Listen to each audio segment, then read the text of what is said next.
Hi guys. Hey Coach. How's it going? Good. That was, as it should be, of the 4 practices we've had, that was by far the best practice. We got a lot of work done. I told them after practice what I'm impressed with is we've finally gotten to the point where we can practice fast, we can practice physical, we can practice hard, and guys are staying on their feet. And when you can stay on your feet, you avoid injuries, for the most part. So to me, that's a real positive. And I think it shows a couple things. It shows that our level of athleticism has improved, up along the front especially, and I think it shows that our level of maturity has improved because we understand what we're trying to get done, and so those are real positives. So I was impressed with the way they worked today, and we just got to keep pushing every day to get better and better, and I think that they're pretty darn committed to that, so it's exciting to see. Coach, what progression have you seen from Kenny Clark from last year to this year? Oh, Kenny, you started to see it halfway through the year last year where he just became really consistent in there. He's so strong and he plays with tremendous technique and pad level. And, probably his wrestling background helps him with leverage, and knee bend. And he's just very dependable. He can eat up 2 blocks. He doesn't get popped out of his gap. He's improved as a pass rusher. So, I think he's an outstanding football player. Often he's overlooked just because, he's a nose tackle, and you don't make necessarily a lot of tackles playing that position, but he has a real impact on our defense. Starting by the end of his freshman year and starting as a sophomore, did you expect him when you were recruiting him to make an impact this quick? You know what? The more we watched him, we thought that he would be a guy that could come in and do some things like that. Lee was the starter last year with him, with Kenny, and they would rotate back and forth, and towards the end of the year, like you said, Kenny had kind of assumed that role. I'm not sure you're ever sure how fast a guy is going to progress, but it was nice to see Kenny come along the way he did. Was Jordan James just getting kind of a rest a little bit today? His hamstring was a little sore. He did all the individual, and then I'm not sure. I didn't ever get a report that he was hurt. That might have been what was going on over there that you guys were just witnessing. So I'm not sure. I'll get a report in a bit. And Thomas? His hamstring. You remember last year when he kind of tweaked his ham? I did it a little bit yesterday. It's nothing serious. We wanted to just make sure that he's ready to go before we put him back out here. So, and same thing with Hernandez. So, or not Hernandez, with Bornstein. So, nothing serious so far. I think probably the most serious injury right now is Cameron Griffin. They're gonna Saturday when our doctors come up here, they'll evaluate it. It doesn't look like it's real positive, but we'll see. Keep our fingers crossed.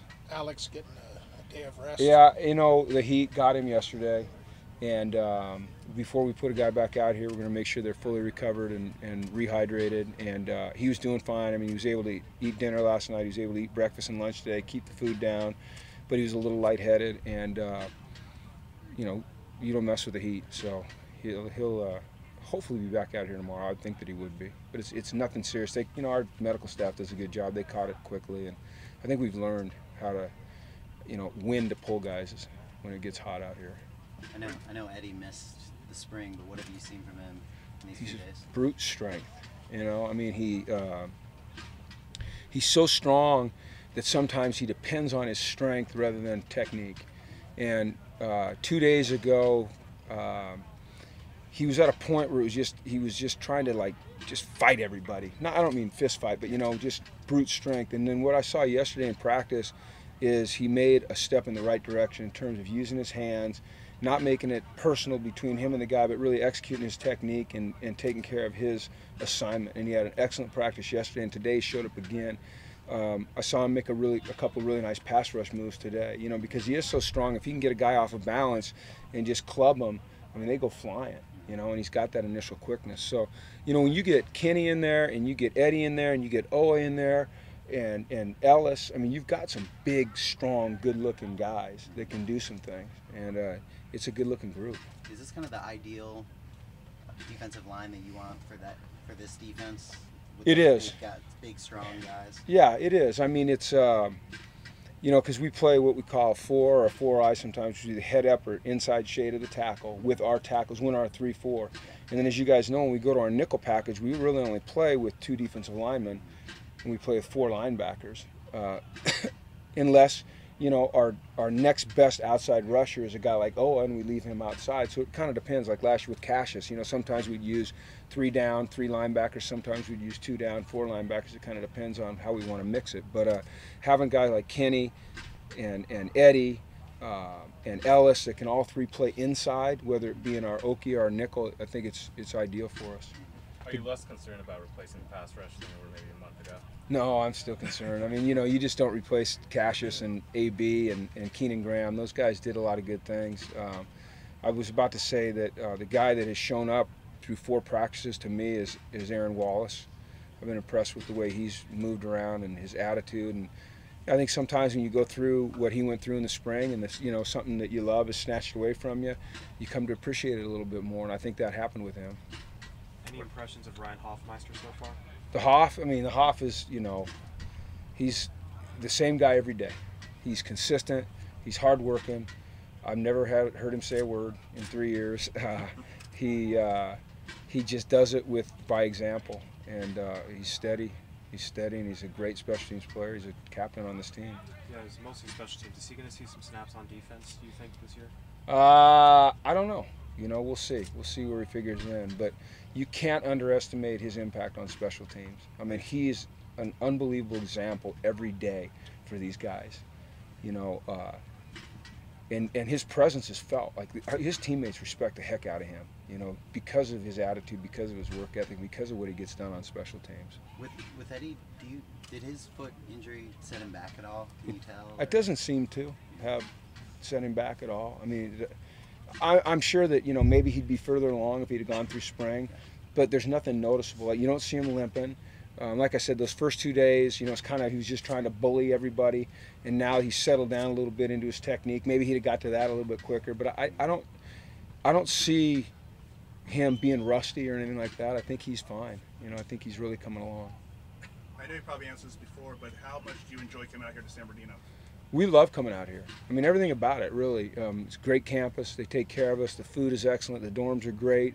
The facilities are nice, and we've got use of their locker room, their training room. The fields are fantastic. Now that we have that lower field, I think that's a real positive. We haven't been able to move down there and practice yet because when they painted it, they painted the lines too close to the hill. So right now it's a safety issue. You know, you're on a campus that doesn't really have a football team, so sometimes some of those little details, we have to do a better job of instructing them. But eventually we'll get those lines moved over so we can use that lower field because it's a nice field. But just getting away as a team and coming up here, I think it's become something that our players really embrace. You know, it's more rugged. You know, it's a little more extreme than Westwood, which might be an understatement. You know? But it works for us. It really works for us. So, Coach, can I get your reaction on the NCAA ruling? They're going to allow the conferences, I guess, more freedom. Yeah. Can I get your reaction on that, sir? Well, I mean, right now my focus is just on camp. I read it today. We had talked about it at the Pac-12 Media Days with our commissioner, Larry Scott, and he had warned us that, you know, something like this might be coming down the pipeline. There's a lot of smart people working on it. I'm just a football coach, so I'm just going to stick to coaching football. Coach, how do you plan to use like Nate Yesse in offense this season? Nate Yesse, his role has really expanded. You see that catch he made today? That back shoulder throw in the end zone or coming out of the backfield, great catch. He can do so many things. I think he can carry the ball. I think he can block out of the backfield. I think we can use him on the line of scrimmage as an online blocker. And I think we can flex him out and do some things with him in the pass game. You know, he kind of creates mismatches because he's so big and physical, and yet he's athletic and he can run. So I think we're just going to, you know, as we go and as we look at game plans and how we can get him matched up on certain people, we'll come up with unique ways to use him. But he's really going to figure in this year. It's exciting for him. How do you assess Craig Lee at this point? I think Craig's really raw. You know, I think he's got a lot of skill. Craig needs to learn how to put his foot in the ground and go downhill. But I've seen tremendous improvement in Craig. You know, really saw it from the fall to the spring, and really from the spring to now. He's really improved. He can run. I think his blocking is getting better in protection. I think he's catching the ball a little bit better. He's still not a natural, but he'll work on that. And you know, I think the big thing with Craig is if he can get to open space, he's going to be hard to catch. and he's got wiggle to him. It's just he's got to learn. Like you see Paul Perkins right now. Paul Perkins has a patience to him, and he knows when to cut up. Craig still doesn't know where the hole is going to be. That's coming, and that just comes with time. But he's a skilled young man, and he works his butt off. So okay, all right, everybody. Thanks a lot.